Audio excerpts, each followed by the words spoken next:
Hi everybody, I'm George Riles at Last Chance Archery, and it's time for another thing a week. But before I get into that, I want to go over a couple things.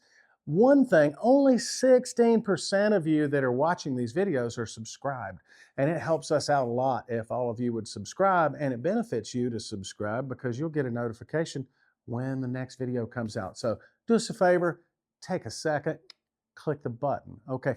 Also, you can get lessons from me if you go to improvemyarchery.com. I do online lessons which work great. I can also do in-person lessons, and you can come to my shop and get lessons there with me. Improvemyarchery.com. You can go there, look at my calendar, see when I'm available, pick a time that makes sense for you, and I'll see you when you get there for your lesson. So you can also get a seminar from me. I can come to your shop or local archery club, put on a weekend-long show. It's a great way to get a lot of customers in your shop and get everybody energized about archery at the same time. So all you got to do is contact me through the website there at improvemyarchery.com, and we can talk about a day or a date that works best for you. So that all being said, here we go for another thing a week. Today, I'm going to show you how to check and set your wheel timing on your bow. I already have it full draw. I'm using the Last Chance 2.0 draw board. It's got a brand new hook, a strap instead of the strings with the pulley, and it's got a super good new holder. So I'll show you how that works here in a minute. So what I've done, I've pulled the bow back to full draw, and I've added a little bit of white vinyl just so you can see where the cables and the cable stops are. But if you look right here at the cable stop, you can see that I have pulled the bow back so that this top cable stop is just barely touching. And then when I look down here at the bottom, I can see that it's about an 1/8 inch off of the cable. So what I'm going to do is I'm going to put a 1/2 twist in this top cable to see if I can make those two match each other. So I have a choice that I can make. I can untwist the bottom cable, or I can add a twist in the top cable. So what I'm going to do, when I say a 1/2 twist, I just basically take it off and then just flip it over and put it back on is what I do to make that work. So I'm going to let this down. Then I'm going to put the bow in the press. I'll take the arrow out temporarily.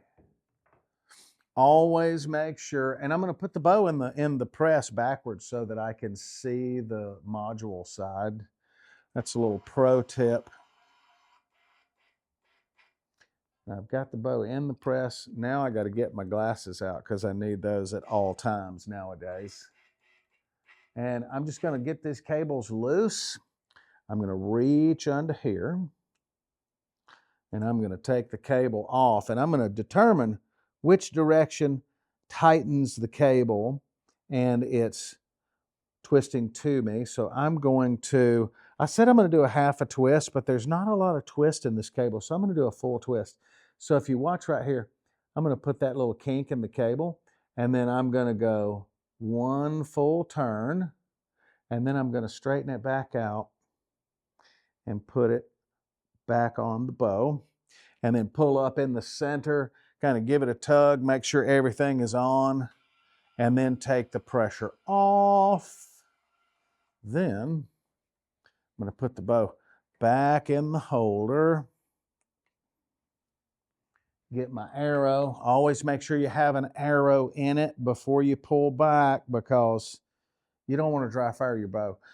This thing has several safeties, like it's got a rope on it, so you hook the hook in your D-loop, and then it's got a rope on it that hooks back to itself so that if your D-loop were to fail, the bow won't actually fire, and by putting an arrow in it, the bow won't dry fire at least. Just make sure the arrow is pointed in a safe direction when you pull it back so you don't like have an arrow flying loose through the shop or something.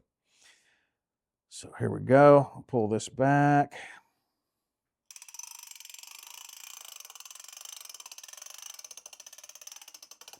And incidentally, when you buy new strings, or if you make your own strings, one of the things that I do is I'll put the strings on the bow and quickly eyeball the timing.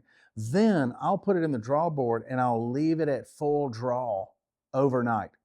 Because at full draw, your string has like 18 pounds of pressure. You see how loose that is. But the cables, they may have 200 pounds of pressure on the cables. So when you set the bow at full draw, those cables will stay under pressure all night long, and that'll allow all the strands to normalize and settle. And, you know, they kind of get seated into their little spaces in the, you know, wrapped up in the bow. So I find that shortcuts the break-in period. Normally you would set the timing, shoot your bow a little bit, recheck it, fix the timing, you know, back and forth. But I find that just by leaving it at full draw overnight one time kind of makes everything a lot more stable, and I don't have to check and recheck quite so much during the first 2 or 3 weeks of shooting a new set of strings or cables. So I'm going to take a look here and just make sure, I'm going to walk around this side and make sure that I can see that. And when you have the power model of the press, you can actually bump the button just to get the slightest touch. You see right there, I have like a 32nd of an inch distance there. And this is still a pretty fair ways different here on the bottom. So I'm going to add yet another twist up here in the top, and that ought to get it.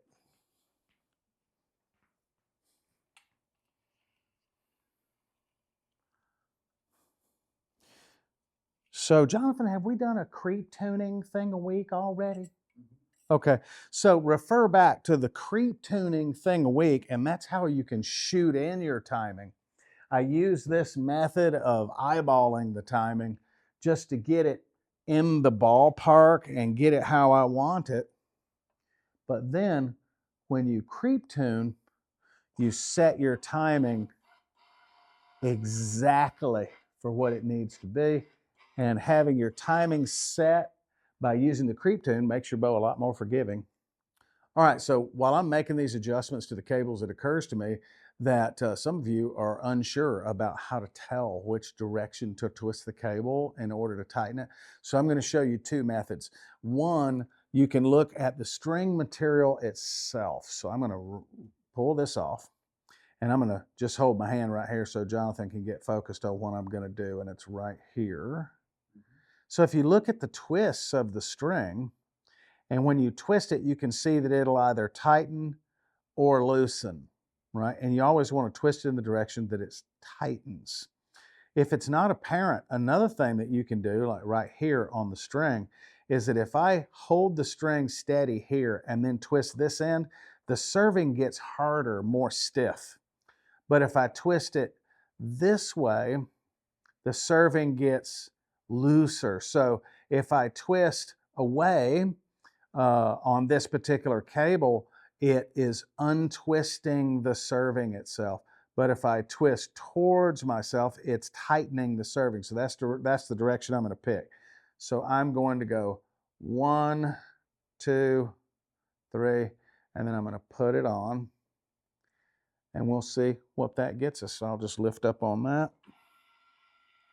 Undo. And let's see how we did.